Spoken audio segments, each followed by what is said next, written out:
இஸ்ரேலுடைய சொராக்கா மருத்துவமனை தாக்கப்பட்டிருப்பதாக இஸ்ரேல் வாதிடுகிறது. ஆனால் ஈரான் திரும்ப திரும்ப என்ன சொல்றாங்கன்னா, நாங்க ஐடிஎஃப் ஹெட் குவார்ட்டர்ஸ்க்கு தான் அட்டாக் பண்ணினோம், இதைத்தான் நாம் அங்க செய்தோம், காசாவில் விதைத்தது இஸ்ரேலில் அறுவடை செய்யப்படுகிறது என்பதை இஸ்ரேல் இப்போது புரிந்து கொள்ளும்.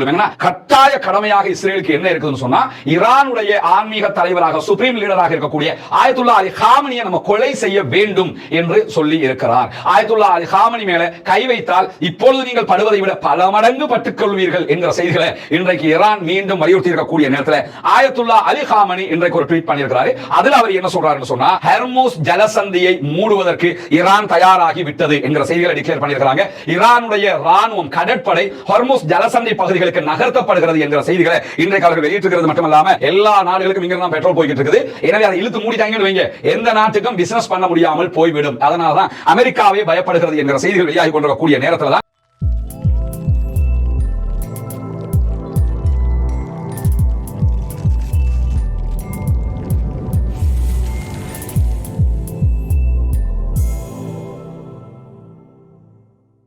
அன்பிற்கினிய சகோதர சகோதரிகளை நம் அனைவர் மீதும் ஏக இறைவனுடைய அமைதியும் கருணையும் உண்டாகட்டுமாக என்கிற உயரிய பிரார்த்தனைகளோடு பாலஸ்தீனத்தினுடைய காசா பகுதிகளில் நடைபெற்று வரக்கூடிய இஸ்ரேலிய ஆக்கிரமிப்பு ராணுவத்தினுடைய தாக்குதல்கள் மற்றும் அங்கிருக்கக்கூடிய சகோதரர்களுடைய பதிலடி தாக்குதல்கள் தொடர்பான செய்திகளோடு இப்போதும் இஸ்ரேலுக்கும் ஈரானுக்கும் இடையிலான யுத்தத்தில் நிலைமை எப்படி இருக்கிறது என்கிற பல செய்திகளை இந்த வீடியோவில் நம்ம தெரிந்து கொள்ள இருக்கிறோம். நமக்கெல்லாம் தெரியும், ஒவ்வொரு நாளும் நடக்கக்கூடிய விவகாரங்களை தனித்தனி வீடியோக்களாக பல வீடியோக்கள் நம்முடைய ரஸ்மின் டாக்ஸ் என்கிற சேனலையும் ரஸ்மின் மைசி நியூஸ் என்கிற நம்முடைய 2 சேனல்களை வெளியிட்டு வருகிறோம். எனவே அதில் இணைந்து கொள்ளாத சகோதரர்கள் இணைந்து கொள்ளுங்கள், இந்த செய்திகளை பெற்றுக் கொள்கிற முகமாக. அதே நேரத்தில் நம்முடைய டெலிகிராம் சேனல்ல நாளைய தினம் ஒரு வீடியோ வெளியிட இருக்கிறோம். என்னன்னா, ஈரானுடைய ஆயுத பலத்தினுடைய விவகாரங்கள்ல மிக முக்கியமானது ஈரானுடைய ஹைப்பர்சோனிக் ஏவுகணைகள். அந்த ஹைப்பர்சோனிக் ஏவுகணைகளையும் சிஜில் என்கிற வகையான ஒரு புது வகையான ஆயுதத்தை அவர்கள் அறிமுகப்படுத்தி இருக்கிறார்கள். நமக்கெல்லாம் தெரியும், சூராஃபில் திருமலை குர்ஆனுடைய 105வது அத்தியாயம். இந்த அத்தியாயத்தில் அல்லாஹ் தஆலா ஒரு விவகாரத்தை சொல்லி காட்டுறான். அலம் தர கைஃப ஃபஅல ரப்புக பி அஸ்ஹாபில் ஃபீல். யானை படையோடு வந்தவர்களை உன்னுடைய இறைவன் எப்படி ஆக்கினான் என்பதை நபியே நீங்கள் பார்க்கவில்லையா என்று சொல்லி கேட்கிறான். அந்த அத்தியாயத்தில் அல்லாஹ் தஆலா சிஜ்ஜீல் சூடேற்றப்பட்ட கற்களை கொண்டு ஒரு பறவை கூட்டத்தை வைத்து அல்லாஹ் தஆலா யானை படையையும் ஆபிரகாமையும் அழித்தது தொடர்பாக பேசுகிறான். அந்த அத்தியாயம் அழகாக அந்த செய்திகளை சொல்கிறது. அது தஃசீராக பேச வேண்டிய ஒரு தனி விவகாரம். நேரம் கிடைக்கும் போது இந்த கேப்புக்குள்ள அது தனி குர்ஆனுடைய விளக்க உரையாக பேச முடியும் என்றால் அதையும் நம்ம தனியான ஒரு வீடியோ வெளியிடுறேன். அப்ப நீங்க பார்க்கலாம், அந்த யானை படை அழிக்கப்பட்டதும் அது தொடர்பாக நவீன ஆயுதங்களுடைய ஒரு முன்னேற்பாடு அல்லது இஸ்லாத்தினுடைய முன்னறிவிப்பு எப்படி இருக்கிறது என்பதை நம்ம புரிந்து கொள்ள முடியும். அதில் வரக்கூடிய இந்த சூடேற்றப்பட்ட கற்கள் சிஜ்ஜீல் இருக்குதா இல்லையா, இந்த சிஜ்ஜீலுடைய பெயர்ல ஈரான் ஒரு ஏவுகணையை செய்திருக்கிறது. அந்த ஏவுகணை ஒளியை விட வேகமாக போகக்கூடிய சூப்பர்சோனிக் வகையை சேர்ந்தது. அது எப்படி தாக்கும், என்ன விதமான ஆபத்துக்களை உண்டாக்கும் என்பது தொடர்பாக தனி வீடியோ ஒன்று பேசி இருக்கிறோம். அந்த வீடியோவை யூடியூப் தளங்களில் வெளியிட முடியாது, குறிப்பாக ஃபேஸ்புக்லையும் நம்ம அதை போட முடியாது. அதை யூடியூபுடைய மற்றும் ஃபேஸ்புக்கினுடைய சட்ட விதிகள் படி அது ரிமூவ் பண்ணப்பட்டுவிடும். எனவே தான் அது நம்ம வெளியிட நம்முடைய டெலிகிராம் சேனல்ல நாளைய தினம் இன்ஷா அல்லாஹ் வெளியிட இருக்கிறோம். எனவே அதுல நீங்க பார்த்து கொள்ள முடியும். குறிப்பாக சகோதரர்கள், இந்த வீடியோவை ஃபேஸ்புக்லயோ யூடியூப்லயோ உங்களுடைய சேனல்கள்ல பதிவேற்றுவதை தவிர்த்துக் கொள்ளுங்கள். அப்படி பதிவேற்றினால் உங்கள் சேனல் ரெஸ்ட்ரிக்ஷன் பண்ணப்படுவதற்கு வாய்ப்பு இருக்கிறது, ஃபேஸ்புக் ரெஸ்ட்ரிக்ஷன் பண்ணப்படுவதற்கு வாய்ப்பு இருக்கிறது. அதற்கு நாங்க பொறுப்பு கிடையாது, அது அவர்களுடைய சட்ட விதியாக வைத்துக் கொண்டிருக்கிறார்கள். சட்ட விதியை பேணித்தான் இந்த வீடியோக்களையும் நம்ம பதிவிட வேண்டியிருக்கு. அதனால தான் டெலிகிராம் சேனல்ல இந்த வீடியோ பதிவிட இருக்கிறோம். எனவே அதிலே பார்த்துக் கொள்ளுங்கள் என்கிற செய்திகளோடு இன்றைக்கு வெளியாகி இருக்கக்கூடிய மிக முக்கியமான செய்திகளில் ஒன்றுதான் காசாவினுடைய அப்பாவிகள் மீது இஸ்ரேலிய ஆக்கிரமிப்பு ராணுவம் நடத்தி இருக்கக்கூடிய கொடூரமான தாக்குதல்கள் இன்றைக்கும் பதிவாகி இருக்கிறது. சுமார் 84 அப்பாவிகள் கொல்லப்பட்டிருக்கிறார்கள், ஷஹீதாகி இருக்கிறார்கள் என்கிற செய்திகள் கவலையை உண்டாக்கக்கூடிய செய்திகள். 200க்கும் மேற்பட்டவர்கள் படுகாயம் அடைந்திருக்கிறார்கள் என்கிற செய்திகளை நம்ம பார்க்க முடிகிறது. அதே நேரம் காசாவினுடைய சுதந்திர ராணுவத்தை பொறுத்தவரையில் அவர்களும் பதிலடி தாக்குதல்களை வழங்கிக் கொண்டே இருக்கிறார்கள். இன்றைக்கு கான் யூனிஸினுடைய தெற்கு பகுதிகளில் நடைபெற்ற தாக்குதல்கள் 3 இஸ்ரேலிய ஆக்கிரமிப்பு ராணுவத்தை சேர்ந்தவர்கள் கொல்லப்பட்டிருக்கிறார்கள் என்கிற செய்திகளோடு அதற்கு பிறகு அவர்கள் நடத்திய தாக்குதல்கள் நார்த் காசா பகுதியில் நடத்தியிருக்கக்கூடிய தாக்குதல்களை 3 மெர்காவா டேங்குகளை இலக்கு வைத்திருப்பதாக சொல்கிறார்கள். இந்த 3 மெர்காவா டேங்குகளுக்குள்ளேயும் குறைந்தது 15 இஸ்ரேலிய ஆக்கிரமிப்பு ராணுவத்தை சேர்ந்தவர்கள் கொல்லப்பட்டிருப்பார்கள் என்பதை நம்ம புரிந்து கொள்ள முடிகிறது. அதே நேரம் ஹெலிகாப்டர் ஊடாக அவர்களுடைய உடல்கள் உடனடியாக இஸ்ரேலுக்கு எடுத்து வரப்பட்ட செய்திகளையும் பாலஸ்தீனத்தினுடைய சுதந்திர போராளிகள் இன்றைக்கு வெளியிட்டிருக்கிறாங்க. இப்படியான சூழல்ல தான் நமக்கெல்லாம் தெரியும், இன்றைக்கு இஸ்ரேல் மீது ஈரான் நடத்தியிருக்கக்கூடிய ஹைப்பர்சோனிக் ஏவுகணை தாக்குதல்கள்ல இஸ்ரேலுடைய சொராக்கா மருத்துவமனை தாக்கப்பட்டிருப்பதாக இஸ்ரேல் வாதிடுகிறது. ஆனால் ஈரான் திரும்ப திரும்ப என்ன சொல்றாங்கன்னா, நாங்க ஐடிஎஃப் ஹெட் குவார்ட்டர்ஸ்க்கு தான் அட்டாக் பண்ணினோம், Israel defence forces head quarters தான் அதுதான் எங்களுடைய இலக்காக இருந்தது. அதற்கு அடித்த அடியில அதனுடைய அதிர்வலைகள் காரணமாக அருகில் இருந்த சுரேகா மருத்துவமனையும் பாதிக்கப்பட்டிருக்கிறது என்று ஈரான் சொல்கிறது. சொன்னதுக்கு பிறகு இஸ்ரேல் விடுத்திருக்கக்கூடிய அறிக்கையில என்ன சொல்றாங்கன்னு சொன்னா, மருத்துவமனைகளை குறிவைக்கும் அளவுக்கு மனிதநேயம் கெட்டு போயிருப்பவர்கள் மீது நாங்கள் தாக்குதல் நடத்துவோம் என்று சொல்லி இஸ்ரேலுடைய ஜனாதிபதி திடீர்னு உபதேசம் எல்லாம் பண்ண ஆரம்பிச்சிருக்காரு, பயான் எல்லாம் பண்ண ஆரம்பிச்சிருக்காரு. அவங்க முதல்ல ஒரு விவகாரத்தை என்ன தெரிஞ்சுக்கணும்னா, இந்த புகைப்படத்தில் இருக்கக்கூடிய சில காட்சிகளை மட்டும் பாருங்க. இது அல் ஜசீரா வெளியிட்டிருக்கக்கூடிய இன்றைய ஒரு புகைப்படம். இது இதுல நீங்க பாத்தீங்கன்னு சொன்னா, இந்தோனேஷியா ஹாஸ்பிட்டல் இங்க நார்த் காசாவில் இருந்தது. இந்தோனேஷியா மருத்துவமனை மொத்தமாக இஸ்ரேல் இதை அழித்து விட்டது. அதே நேரத்தில் இதே நார்த் காசாவில் இருந்த அவுதா மருத்துவமனை மொத்தமாக இஸ்ரேல் இதை அழித்து விட்டது. அதே போன்று நாசர் ஹாஸ்பிட்டல் இது கான் யூனிஸ் பகுதிகளில் இருந்தது, தைர் அல் பலாவுக்கு கீழே கான் யூனிஸ் பகுதிகளில் இருந்தது.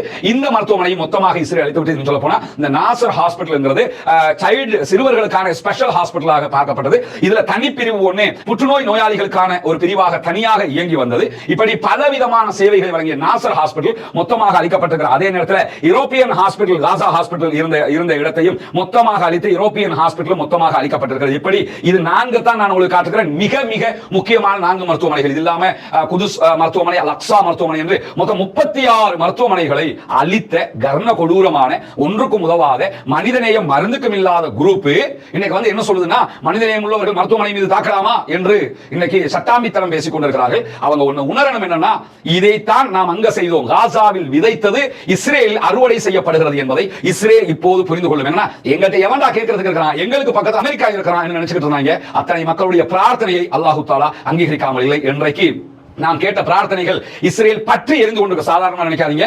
இஸ்ரேல் மேல விடக்கூடிய ஒவ்வொரு அடியும் தார்மாரான அடியாக இருக்கிறது. இன்றைக்கு அதனுடைய மேலதிக தகவல்களை நம்ம பார்க்க இருக்கக்கூடிய நேரத்தில் தான் இன்றைக்கு 84 பேரை இஸ்ரேல் ஆக்கிரமிப்பு ராணுவம் கொண்டிருக்கிறது காசாவுக்குள்ள. அப்ப டெய்லி அவங்க காசாவுக்குள்ள அப்பாவிகளை கொண்டு குவித்துக் கொண்டே இருப்பார்கள். இதை யாருமே தட்டி கேட்க கூடாதா என்கிற கேள்வி எழுகிறது. ஆனால் எது எப்படி போனாலும் மருத்துவமனைகள் மீது யாரும் தாக்குதல் நடத்தக்கூடாது என்பதை நம்ம தெளிவாக இருக்கணும். ஏன்னா நோயாளிகள் இருக்கக்கூடிய இடங்கள் என்பதில் எந்த மாற்று கருத்தும் கிடையாது.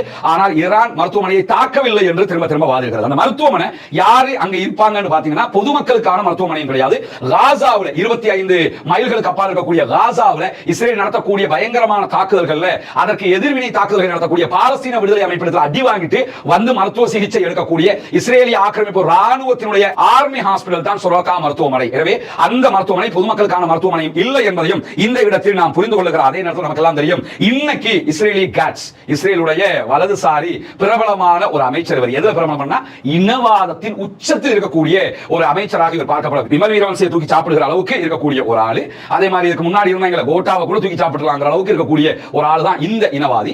இவர் இன்னைக்கு என்ன சொல்றாருன்னு சொன்னா, கட்டாய கடமையாக இஸ்ரேலுக்கு என்ன இருக்குன்னு சொன்னா, ஈரானுடைய ஆன்மீக தலைவராக சுப்ரீம் லீடராக இருக்கக்கூடிய ஆயத்துல்லா அலி காமனியை நம்ம கொலை செய்ய வேண்டும் என்று சொல்லி இருக்கிறார். ஆயத்துல்லா அலி காமனி மேல கை வைத்தால் இப்பொழுது நீங்கள் படுவதை விட பல மடங்கு பட்டுக் கொள்வீர்கள் என்கிற செய்திகளை இன்றைக்கு ஈரான் மீண்டும் வலியுறுத்தி இருக்கக்கூடிய நேரத்தில் ஆயத்துல்லா அலி காமனி இன்றைக்கு ஒரு ட்வீட் பண்ணியிருக்கிறார். அதில் அவர் என்ன சொல்றாருன்னு சொன்னா, அமெரிக்கர்களை உதவிக்கு அழைக்கிறது இஸ்ரேல். இதிலிருந்து இஸ்ரேல் என்ன சொல்ல வருகிறது என்றால், எங்களுக்கு ஆண்மை இல்லை, நாங்கள் தோல்வி அடைந்து விட்டோம், எங்களால் இந்த யுத்தத்தை தொடர முடியாது, ஈரானிடத்தில் நாங்கள் தோற்றுக் கொண்டிருக்கிறோம் என்பதை ஒப்புக்கொள்கிறது இஸ்ரேல் என்று சொல்லி ஆயத்துல்லா அலி காமனி அவங்க இன்றைக்கு ட்வீட் பண்ணியிருக்கக்கூடிய செய்திகளை பார்க்க முடிகிறது. எனவே உண்மையும் யதார்த்தமும் கூட அதுதான்.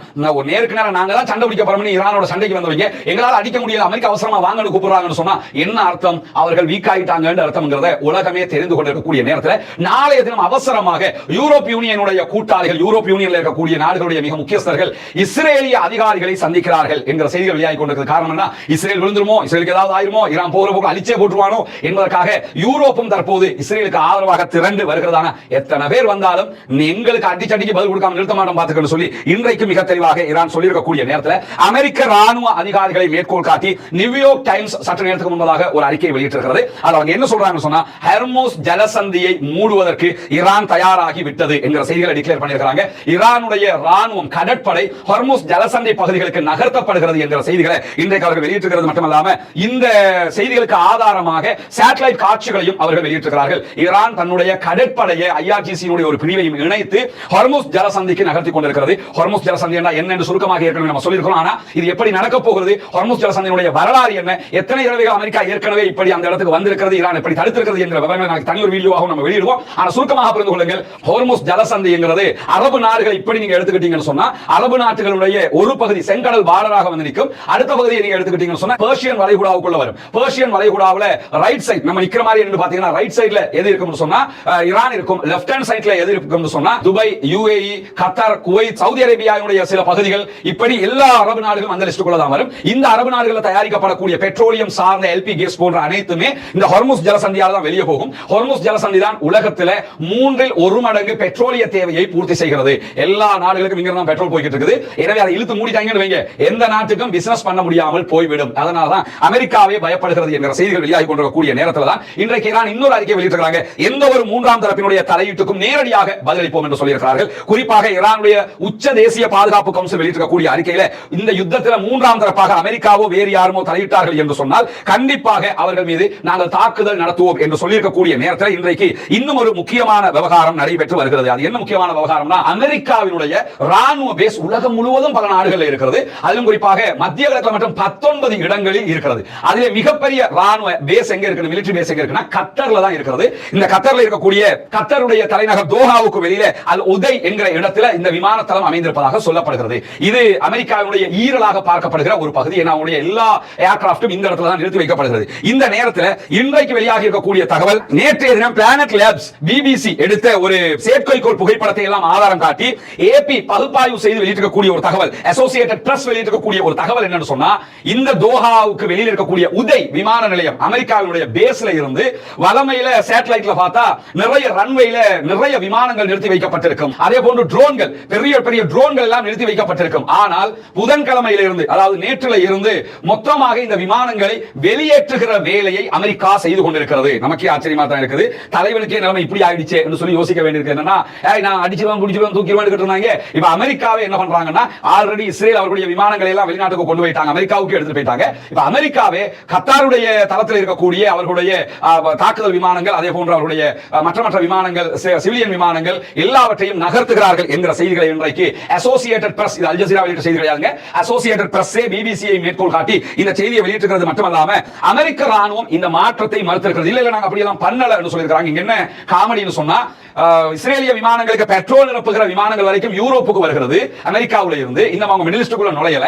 ஆனா மிடில் ஈஸ்ட்ல தாக்குதலுக்கே வைக்கப்பட்டிருக்கக்கூடிய விமானங்களை எல்லாம் வெளிநாட்டுக்கு எடுத்துக்கிட்டு இருக்காங்க, மற்ற விமானங்கள் எல்லாம் வெளிநாட்டுக்கு எடுத்துக்கிட்டு இருக்காங்க என்கிற செய்தி வெளியாகுதுன்னா, இஸ்ரேலுக்கு இணைந்து ஈரான் மீது அமெரிக்கா தாக்குதலுக்கு நுழைந்தால் அமெரிக்காவுடைய தளங்கள் மீது ஈரான் தாக்கும். அதில் முதன்மை தளமாக இந்த உதை விமான நிலையம் இருக்கலாம் என்று நம்பப்படுகிறது. எனவேதான் அவர்கள் அங்கே இருக்கக்கூடிய விமானங்களை அகற்றுவது மட்டுமல்லாமல் பஹ்ரைனில் இருக்கக்கூடிய அமெரிக்காவுடைய கடற்படையினுடைய 5வது கடற்படை தளத்தில் இருந்த கப்பல்களும் அகற்றப்படுகிறது என்கிற செய்திகளை இன்றைக்கு அசோசியேட்டட் பிரஸ் நியூஸ் ஏஜென்சி வெளியிட்டிருக்கிறது நம்ம பார்க்கலாம். அமெரிக்காவே தன்னுடைய கப்பல்களை அகற்றுகிற நிலைக்கு தற்போது மாறி இருக்கிறது. காரணம் என்ன, எப்போதும் இந்த அடி இவ்வளவு வலுவாக இருக்கும் என்று அவர்கள் நம்பவில்லை. அவ்வளவு உச்சமான வலுவாக தற்போது இந்த பதிலடிகள் கொடுக்கப்பட்டுக் கொண்டிருக்கிற போது கடந்த 24 மணி நேரங்களுக்குள்ளாக தஹரான் பகுதிகளில் ஜியோனிச மொசாடுக்கு ஆதரவாக பணிபுரிந்த 24க்கு மேற்பட்ட மொசாதுடைய முகவர்கள், கையாட்கள் கைது செய்யப்பட்டிருக்கிறதாக தஹரான் அறிவித்திருக்கிறது. தொடர்ந்து உள்ள நிறைய பேரை இறக்கி விட்டுறாங்க, உளவாளிகளை தட்டி தட்டி தூக்குறாங்க. அது இவ்வளவு ஒரு அகோரமான யுத்தம் நடக்கிற நேரத்தில் எப்படி இதெல்லாம் பண்றாங்கிறது ஒரு ஆச்சரியம் தான். ஆனா அழகாக பண்ணிக்கிட்டு இருக்காங்கிறத பார்க்க முடியாது. அதே நேரத்தில் மேற்கு ஆசியாவினுடைய தற்போதைய நிகழ்வுகள் தொடர்பாக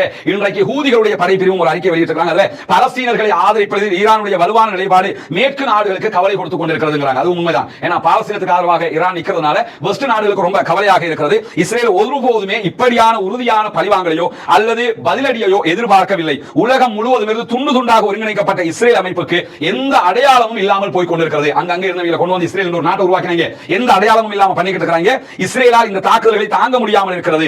ஈரானுடைய வலுவான போர் திறனையும் நிபுணத்துவத்தையும் நம்பிக்கையையும் கண்டு இஸ்ரேல் ஆடி போய் இருக்கிறது என்கிற செய்திகளை இன்றைக்கு ஹூதிகள் அறிவித்திருக்கக்கூடிய நேரத்தில் ஈரானுடைய பாதுகாவலர் சபை ஒரு அறிக்கை வெளியிட்டிருக்காங்க. அது என்ன சொல்றாங்கன்னு சொன்னா, ஈரானுக்கு எதிரான எந்த ஒரு சிறு தவறும் கடுமையான பதிலடி கிடைக்கக்கூடிய வகையில் மாறிவிடும் என்று வாஷிங்டனுக்கு சொல்லிக் கொள்கிறோம் என்றும் சொல்லியிருக்கிறார்கள். எனவே தொடர்ந்து கடுமையான எச்சரிக்கைகளை அமெரிக்காவுக்கே விடுத்துக் கொண்டிருக்கிறது ஈரான் போது அவங்ககிட்ட இருக்கக்கூடிய அவங்க இதை பல ஆண்டுகளாக பிரிப்பேர் ஆயிருக்கிற மாதிரி தெரியுது.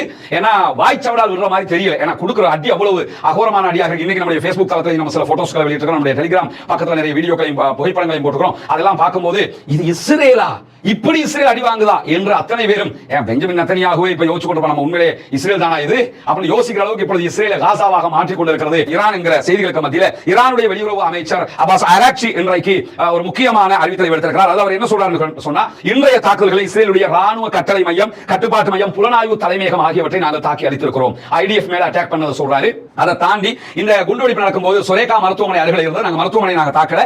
ஆனால் 25 மைலுக்கு அப்பால் இருக்கக்கூடிய காசாவுடைய பல மருத்துவமனைகளை இவங்க தாக்கினாங்க. இவங்க எல்லாம் மருத்துவமனையை தாக்குறத பத்தி பேசவே கூடாது என்று சொல்லி இன்றைக்கு மிக தெளிவாக அப்பாஸ் ஆராய்ச்சி ஒரு பதிலடியை கொடுத்துவிட்டு எங்களுடைய மக்களுக்கு எதிரான பதிலடிகளுக்கு கட்டாயம் நாங்கள் பதிலடி தருவோம் என்பது அவரும் சொல்லியிருக்கிறார். அதே நேரத்தில் ஈரானுடைய ஏவுகணைகள், அதே போன்று ட்ரோன் தாக்குதலுடைய புதிய அலை 15வது வேவ ஈரான் ஆரம்பித்திருக்கு. நைட்டுக்கும் பட்டாசு வெடிச்சத்தத்தை பார்க்க முடியும். தீபாவளி தான் இஸ்ரேலுக்குள்ள என்கிற மாதிரி இன்னைக்கு நைட்டுக்கும் நிறைய தாக்குதல்கள் இருக்கு. இப்ப 15வது வேவ் அலை தாக்குதல்களை ஈரான் ஆரம்பித்திருக்கிறது. ஈரானுடைய புரட்சிகர படைப்பிரிவு IRGC வெளியிட்டிருக்கக்கூடிய அறிக்கையில் ஹைஃபா, டெல் அவீவ் ஆகிய இடங்களில் ராணுவ இலக்குகள் மீது ஒருங்கிணைந்த ஏவுகணை மற்றும் ட்ரோன் தாக்குதல்களை நடத்தி கொண்டிருக்கிறோம். புதிய அலை ஆரம்பிச்சிருக்கோம். அந்த பகுதியில் இருக்கக்கூடிய பொதுமக்கள் யாரும் இருக்காதீங்க, பொதுமக்கள் இலக்கு வைக்கப்படவில்லை, ஆனால் இந்த தாக்குதலை நீங்க பாதிக்கப்பட்டதுக்கு நாங்கள் பொறுப்பும் கிடையாது என்று சொல்லிவிட்டு ஈரான்ல இருந்து சமீப நாட்களில் மிகப்பெரிய அலை தாக்குதல்கள் எங்கள் மீது வருகிறது என்று பகிரங்கமாக வெக்கத்தை விட்டு, மானத்தை விட்டு, ரோஷத்தை விட்டு, எல்லாத்தையும் விட்டு இனிமேலும் கெத்துக்காட்டி பலன் இல்லை என்று சொல்லி இஸ்ரேல் இன்றைக்கு என்ன பண்ணிருக்காங்கன்னு கேட்டா, நாங்க இப்படி எல்லாம் வரும்னு எதிர்பார்க்கல அப்படின்னு சொல்லி ஒரு அறிக்கை வெளியிட்டிருக்காங்க. இதை தாங்கடா திரும்ப திரும்ப சொன்னா சீண்டாத சீண்டாத சீண்டாதன்னா கேட்டாங்களா? இப்ப என்னன்னா சொரிஞ்சு விட்டுவிட்டு இப்ப குத்துது குடையுதுல சரிப்பட்டு வருமா? அந்த அளவுக்கு அடி விழுந்துகிட்டு இருக்கும் போது இன்றைக்கு இஸ்ரேலுடைய பாதுகாப்பு அதிகாரிகள் கூறியதாக இஸ்ரேலுடைய ஹயோம் செய்தித்தாள் இந்த செய்திகளை மேற்கோள் காட்டி சொல்லியிருக்கு. இஸ்ரேல் எதிர்பார்க்கவே இல்லை இப்படி எல்லாம் அடி விழும், அதுவும் ஹைப்பர்சோனிக் விழும்னு சொல்லி அவங்க எதிர்பார்க்கவே இல்லை. ஹைப்பர்சோனிக்குடைய அந்த ஸ்டைலே அதனாலதான் ஆடி போய் இருக்கிறது இஸ்ரேல். அது மட்டும் இல்லாம ஹைப்பர்சோனிக் நேற்றைய தினம் இஸ்ரேல் மீது ஈரான் அடித்திருக்கக்கூடிய ஃபதாஹ் 1, ஃபதாஹ் 2 போன்ற ஏவுகணைகளுடைய விவகாரம் என்னன்னா வெறும் 6 நிமிடத்தில் இஸ்ரேலை வந்து அடைந்து விடுகிறது. அந்த அளவுக்கு மிக முக்கியமான தாக்குதல்கள் இருக்கக்கூடிய நேரத்தில் இஸ்ரேல் மேலதிகமாக என்ன சொல்றாங்கன்னு கேட்டா, தன்னை தாக்கும் ஈரானுடைய ஏவுகணைகள் தொடர்பாக அவங்க சொல்லும்போது ஈரான் பலமுனை ஏவுகணை தாக்குதல்களை பயன்படுத்துகிறது. அதுக்கு கரெக்டா சொல்லணும்னா ஈரானுடைய ஃபதாஹ் 2 என்கிற வகையான ஏவுகணை அட்டாக் நடத்தப்படுது. இந்த ஃபதாஹ் 2 எப்படின்னு சொன்னா ஒரே நேரத்தில் பல தலைகளோடு பயணிக்கக்கூடியது. ஒரு ஏவுகணையாக இருக்கும், ஆனால் அதுல இருந்து நிறைய பிரியும். அந்த மாதிரி இருக்கக்கூடிய ஒரு ஏவுகணை, அந்த பிரிகிற ஏவுகணையுடைய பாகங்களும் இதோடு இணைந்து இதனுடைய கமெண்ட்டுக்கு தான் பயணிக்கும் என்று சொல்றாங்க. எனவே அவங்க என்ன சொல்றாங்கன்னா, பல போர்முனை தலைகளோடு எங்களை சில ஏவுகணைகள் வந்து தாக்குகிறது. குஸ்தான் என்கிற இஸ்ரேலுடைய பகுதிகளை ஈரான் நடத்தி இருக்கக்கூடிய தாக்குதல்கள்ல கீழே வந்து ஏவுகணை விழுகிற நேரத்தில் நிறைய சிறிய சிறிய ஏவுகணைகள் பிரிந்து வந்து எங்களை தாக்கியது. கடுமையான தாக்குதலாக இது இருக்கிறது என்று சொல்லி இன்றைக்கு என்ன பண்ண, இத மாதிரி எவ்வளவு அழிவு பண்ணிருப்பாங்க காசாவுக்குள்ள, அதுக்கு பட்டு மாயிராங்கிறத நம்ம புரிய முடியாது. நேரம் ஈரானுடைய தாக்குதலை தொடர்ந்து இன்றைக்கு மாத்திரம் இஸ்ரேலுக்குள்ள 271 பேர் படுகாயம் அடைந்திருக்கிறார்கள் என்கிறது இஸ்ரேலுடைய சுகாதார பிரிவு. என்னன்னா அது எப்படிடா இவ்வளவு தாக்குதல் நடக்குதுங்கிறிய, அடி அகோரமா விழுது, போட்டோ வெளியே வருது, வீடியோ வெளியே வருது, ஆனா யாருமே சாகல, படுகாயம் மட்டும் அடைந்திருக்கிறார்கள் அப்படின்னு சொல்லி அறிக்கை போடுறாங்க. பிரதம மந்திரி வந்து என்ன சொல்றாருன்னா, கொத்து கொத்தாக கொலை செய்து கொண்டிருக்கிறீர்கள் இஸ்ரேலுக்குள்ள, இதற்கு நீங்கள் பெரிய விலை கொடுப்பீர்கள் அப்படிங்கிறாரு. பிரதமர் அறிக்கையை பார்த்தா கொத்து கொத்தாக சாகுறாங்க, பெரிய விலை கொடுப்பீங்க அப்படிங்கிறாரு. ஆனா அரசாங்கம் இருக்கிற அறிக்கைகளை பார்த்தா 270க்கும் மேற்பட்டவர்கள் படுகாயம் அடைந்திருக்கிறார்கள், ஒருவர் கூட சாகவில்லை. இது எப்படி புரிஞ்சுக்கிறது? இஸ்ரேல் அதாவது மறைக்கணும்னா எவ்வளவு முழு பூசணிக்காவ சோத்துக்குள்ள மறைக்கிறதா சொல்லுவாங்கல்ல, அது கூட பரவாயில்லை. இது அமெரிக்காவில் இருக்கக்கூடிய சுதந்திர சிலையை கொண்டு வந்து சோத்துக்குள்ள மறைக்கிற வேலை எல்லாம் சாத்தியமா? அந்த அளவுக்கு ஏன் இவ்வளவு அசிங்கப்பட்டு இருக்காங்கன்னா அவ்வளவு செய்த அநியாயத்திற்கு பதிலடி கிடைத்துக் கொண்டிருக்கிறது. அதே IRGC ஈரானுடைய IRGC வெளியிட்டிருக்கக்கூடிய அறிக்கையில மேற்கு ஈரான்ல இஸ்ரேலிய ஆளில்லா விமானம் சுட்டு வீழ்த்தப்பட்டிருக்கக்கூடிய காட்சிகளை வெளியிட்டிருக்காங்க. இந்த காட்சியை நீங்க பார்க்கலாம். இது மேற்கு ஈரான் பகுதிகளில் இஸ்ரேலுடைய ஆளில்லாத விமானம் சுட்டு வீழ்த்தப்பட்டிருக்கக்கூடிய காட்சி தான். அது நிறைய காட்சிகள் நம்ம காட்ட முடியாது, நம்முடைய டெலிகிராம் சேனல்ல போட்டுக்கிறோம். அதனால இஸ்ரேலும் இன்றைக்கு ஈரான் மீது படுபயங்கரமான தாக்குதல்களை நடத்தி இருக்கிறார். அது எந்த விதிவிலக்கும் கிடையாது, மாற்றமும் கிடையாது. நம்முடைய டெலிகிராம் சேனல் ஒரு வீடியோ போட்டுக்கிறோம். இஸ்ரேல் ஈரானுடைய ஒரு அணுமின் நிலையத்தின் மீது தாக்குதல் நடத்தி இருக்கிறது. அந்த அணுமின் நிலையம் கடுமையான சேதத்துக்குள்ளாக இருக்கு, ஆனால் அதில் கதிர்வீச்சுகள் எதுவும் இல்லை என்று சொல்லப்படுகிறது. தற்போதும் அது பற்றி எறியக்கூடிய காட்சிகள் நம்மளே நம்முடைய டெலிகிராம் சேனல்ல வெளியிட்டிருக்கோம். இதுல காகித உத்தல் எதுவும் கிடையாது. இவங்க வாங்குற அடியை நம்ம சொல்லிக்கிட்டு இருக்கோம், அவங்க வாங்குற அடியை சொல்லிக்கிட்டு இருக்கோம். இதுல இஸ்ரேல் தன்னை பெரிய ஜாம்பவானா காட்டிக்கிட்டு இப்ப வாங்கி கட்டுறதா இங்க இருக்கக்கூடிய சுவாரஸ்யமான விவகாரமாக இருக்கிறது. ஈரான் அழிச்சிருவோம் அது வேற விஷயம். ஆனா இஸ்ரேல் இவ்வளவு அடி வாங்க யாருமே எதிர்பார்க்கல. அதனால அவருடைய செய்தி அதிகமாக இருக்கிறது. மேற்கு ஈரானுடைய லோரஸ்தான் மாகாணத்தில் இருக்கக்கூடிய ஒரு தளத்தின் மீது இஸ்ரேல் இன்றைக்கு தாக்குதல் நடத்தியதில் 6 ஈரானுடைய ராணுவத்தை சேர்ந்தவர்கள் கொல்லப்பட்டிருக்கிறார்கள் என்று சொல்லி சற்று நேரத்துக்கு முன்பதாக ஈரானுடைய அபிஷியல் ஊடகமே இன்றைக்கு செய்தி வெளியிட்டிருக்கிறார். அதே நேரத்தில் ஈரானில் இருக்கக்கூடிய அணுசக்தி நிலையங்கள் மீது இன்றைக்கு குண்டு தாக்குதல்களை இஸ்ரேல் நடத்தியிருக்கிறது. குறிப்பாக புஷேர், இஸ்பஹான், நடான்ஸ் பகுதிகளில் இருக்கக்கூடிய அணு நிலையங்கள் மீது இன்றைக்கு தாக்குதல்களை நடத்தியிருக்கிறார்கள். இதை தாண்டி தொடர்ந்து இஸ்ரேல் மீது ஹைப்பர்சோனிக் ஏவுகணை தாக்குதல்களை நாங்கள் நடத்துவோம் என்று சொல்லியிருக்கிறாங்க. ஹைப்பர்சோனிக் பத்தி இன்னொரு விவகாரம் என்னன்னு சொன்னா, இந்த ஹைப்பர்சோனிக் ஏவுகணைகள் உலகத்தில் ஒரு சில நாடுகள் மட்டும்தான் இருக்குது. அதையும் குறிப்பாக இது எப்பெல்லாம் பயன்படுத்தப்பட்டிருக்குங்கிறத பாத்தீங்கன்னா, அண்மையில இந்தியாவுக்கும் பாகிஸ்தானுக்கும் இடையில ஓர் நடந்ததா இல்லையா? அந்த ஓர்ல இந்தியாவுக்காக ரஷ்யாவில் தயாரிக்கப்படக்கூடிய அந்த ஏவுகணை தடுப்பு மெத்தட் S-400 என்று சொல்லக்கூடிய அந்த மெத்தேட பாகிஸ்தான் அடிக்கும் போது எப்படி அடிச்சதாக சொன்னாங்க சொன்னா அவங்க இருக்கக்கூடிய ஹைப்பர்சோனிக் மிசைல் மூலமாகத்தான் அடித்ததாக சொன்னாங்க. அது சம்பந்தமா இந்தியா இந்த கருத்துக்களையும் அப்போது வெளியிட்டிருக்கவில்லை. அதே உக்ரைன் மீது ஹைப்பர்சோனிக் ஏவுகணை தாக்குதல்களை நடத்தி இருப்பதாக அண்மையில ரஷ்யா அறிவித்திருந்தது. அதை தாண்டி நீங்க பாத்தீங்கன்னா இப்பொழுது யுத்தம் என்று வந்து முதல் தடவையாக ஹைப்பர்சோனிக் ஏவுகணைகளை பயன்படுத்தக்கூடிய ஒரு நாடாக ஈரான் இருக்கு. அது ஆயிரக்கணக்கான ஹைப்பர்சோனிக் அவங்க வச்சுக்கிட்டு இருக்கிறதா சொல்லப்படுது. எந்த நாட்டிலுமே இப்படி இல்லை என்று நம்பப்படுகிறது. அதே நேரத்தில் இதை தாண்டி Russia, Pakistan, Australia, England, Brazil, France, German, Japan, வடகொரியா, தென்கொரியா ஆகிய நாடுகள் இந்த வகையான மிசைல்களை வைத்துக் கொண்டிருப்பதாக சொல்லப்படுகிற நேரத்தில் இதை தாண்டி இருக்கக்கூடிய ஒரு முக்கியமான செய்தி என்னன்னு சொன்னா ஐரோப்பிய ஒன்றியம் இந்த ஹைப்பர்சோனிக் மிசைலை தடுக்கிற ஒரு யுக்தியை கண்டறிவதற்கான ஏற்பாடுகளை செய்து கொண்டிருக்கிறது என்கிற அறிவித்தலையும் அவங்க தொடர்ந்து விடுத்து வர்றாங்க. காரணம் என்று சொன்னா ஹைப்பர்சோனிக்கை தடுக்க முடியாமல் இருக்கிறதுக்கு அதுக்கு இன்னொரு காரணம் என்னன்னா இந்த ஹைப்பர்சோனிக் பூமியில இருந்து கிளம்பிடுச்சுன்னு சொன்னா நம்ம பார்க்கிற இந்த வளிமண்டலத்தை விட்டு வெளியே போயிடும். வளிமண்டலத்துக்குள்ள இருக்கிற வரைக்கும் தான் அதை கண்ட்ரோல் பண்ணுகிற திறனை இவங்க கண்டுபிடித்து வைத்துக் கொண்டிருக்கிறார்கள். வளிமண்டலத்துக்கு வெளியே போயிடுச்சுன்னு சொன்னா அது தன்னைத்தானே திசை மாற்றிக் கொள்ளும் என்பதை தாண்டி இந்த ஒளியை விட வேகமாக போகணும்னா வளிமண்டலத்துக்கு வெளியே போகணும் என்கிற அடிப்படையிலே வளிமண்டலத்துக்கு வெளியே போயிட்டு இந்த தாக்குதல்களை அவர்கள் நடத்தி கொண்டிருக்கிறார்கள். சுருக்கமாக நீங்கள் புரிந்து கொண்டால் நாளை நம்முடைய அந்த டெலிகிராம் வீடியோல விவரமாக நீங்கள் பார்த்துக் கொள்ள முடியும். எனவே இன்றைக்கு வந்திருக்கக்கூடிய மிக முக்கியமான செய்திகளை தான் நீங்க நம்ம பகிர்ந்து கொண்டிருக்கிறோம். இந்த ஈரான் இஸ்ரேல் போரை பொறுத்தவரையில எந்த நாட்டில் பொதுமக்கள் கொல்லப்பட்டாலும் அது மிக கொடுமையானது, யாரும் கொல்லப்படக்கூடாது என்கிற ஒரு மனிதநேய சிந்தனையில நம்ம அத்தனை பேரும் இருக்கணும். ஆனாலும் காசா மீது இவர்கள் செய்து வந்த அட்டூழியங்களுக்கு ஒரு நிம்மதி பெருமூச்சு காசா மக்களுக்கு கிடைத்துக் கொண்டிருக்கிறது என்பதை மறுப்பதற்கு இல்லை. அந்த மக்களுக்கு உணவு கொடுக்காமல், தண்ணீர் கொடுக்காமல், மருந்துகளை கொடுக்காமல் தொடர்ந்து குண்டுகளை போட்டு 90,000 டன்களுக்கு மேல காசாவுல குண்டுகளை போட்டு அரிச்சாட்டியம் பண்ணி அநியாயம் பண்ணினவங்களுக்கு அசால்ட்டாக 5-6 நாட்களுக்குள்ளாக சரவெடி தாக்குதல்களை நடத்தி அதிர வைத்துக் கொண்டிருக்கிறது ஈரான். இன்றைக்கு இரவு உச்சகட்ட தாக்குதல்களை இப்போது நடத்த ஆரம்பித்திருக்கிறார்கள். எனவே நாளை வெள்ளிக்கிழமை வேற அது அகோரமான தாக்குதல்களாக மாறுவதற்கான வாய்ப்பு இருக்கிறது. எனவே தொடர்ந்து இஸ்ரேல் மேல ஈரான் தாக்குதல் நடத்துகிறது. அதே நேரம் ஈரான் மேல இஸ்ரேலும் தாக்குதல் நடத்துகிறது. அமெரிக்கா இதுவரைக்கும் யுத்தத்தில் இணையுமா இல்லையா என்ற கேள்விகள் இருக்கிறது. தன்னுடைய தளவாடங்களை எல்லாம் வெளிநாடுகளுக்கு அமெரிக்கா மாற்றிக் கொண்டிருக்கிறது என்கிற செய்திகளை நம்ம சொல்லியிருக்கிறோம். பொறுத்திருந்து பார்ப்போம் என்னவெல்லாம் நடக்கிறது என்பதை. தொடர்ந்து இணைந்திருங்கள் நம்முடைய சேனல்களோடு. தொடர்ந்து இந்த செய்திகளை அடிக்கடி உங்களுக்கு கொண்டு வந்து தருவதற்கு நாம் எப்போதும் தயாராக இருக்கிறோம். உண்மை செய்திகளை மாத்திரம் அறிந்து கொள்வோம், உண்மை செய்திகளை மாத்திரம் பரப்புவோம். தீவிரவாதம் ஒழிய வேண்டும், பயங்கரவாதம் இல்லாத வைக்கப்பட வேண்டும், ஆயுத கலாச்சாரம் இல்லாதொழிந்து அமைதியான பூவுலக திரும்ப வேண்டும், அனைவரும் நிம்மதியானவர்களாக வாழ வேண்டும் என்கிற உயரிய பிரார்த்தனைகளோடு பாலஸ்தீனம் வெற்றி பெற வேண்டும், பாலஸ்தீனம் சுதந்திரம் அடைய வேண்டும், பாலஸ்தீன மக்கள் நம்மை போன்ற நிம்மதியானவர்களாக மாற வேண்டும், வாழ வேண்டும் என்கிற உயரிய பிரார்த்தனைகளோடு பாலஸ்தீன அப்பாவிகளுக்காக மறவாமல் ஒவ்வொரு தொழுகைகளையும் பிரார்த்தனை செய்யுங்கள். நாளைய தினம் புனிதமிக்க ஜுமாவுடைய நாளாக இருக்கிறது. நபிகள் நாயகம் ஸல்லல்லாஹு அலைஹி வஸல்லம் அவர்கள் மீது ஸலவாத் சொல்ல மறந்து விடாதீர்கள். ரசூலுல்லாஹி ஸல்லல்லாஹு அலைஹி வஸல்லம் அவர்கள் மேல அதிகம் ஸலவாத் சொல்லுங்க. அத்தஹியாத்துல நம்ம ஓதக்கூடிய அல்லாஹும்ம ஸல்லி அலா முஹம்மத் வ அலா ஆலி முஹம்மத் என்று ஆரம்பிக்கக்கூடிய அந்த ஸலவாத்தை தான் நம்ம ஓதணும். நபிகள் நாயகம் ஸல்லல்லாஹு அலைஹி வஸல்லம் அவங்க அதைத்தான் நமக்கு கற்றுத் தந்திருக்கிறார்கள். அதே நேரத்தில் தொடர்ந்தும் அல்லாஹ்விடத்திலே பிரார்த்தனை செய்யுங்கள். தொழுகையில அத்தஹியாத்தினுடைய நிலையில் அத்தஹியாத்து துஆக்கள் எல்லாம் ஓதி முடிச்சதுக்கு பிறகு அதே இடத்துல அதே இருப்பில இருந்து நம்ம அல்லாஹ்விடத்திலே பிரார்த்திக்க முடியும். அதே நேரத்தில் சுஜூத் அதிகம் பிரார்த்தனை செய்யுங்கள். குனூத்துன் நாஸிலாவ தொழுகைகளில் ஒவ்வொரு நாளும் ஓதி வாருங்கள். இமாம்கள், பள்ளிவாசல் நிர்வாகங்களுக்கு எடுத்துச் சொல்லுங்கள். ஒவ்வொரு தொழுகைகளையும் ஓதுங்க என்கிற கோரிக்கைகளோடு ஜனநாயக ரீதியாகவும் பாலஸ்தீன அப்பாவிகளுக்காக குரல் எழுப்புவோமாக. வாஹர் தஅவானா அல்ஹம்துலில்லாஹி ரப்பில் ஆலமீன்.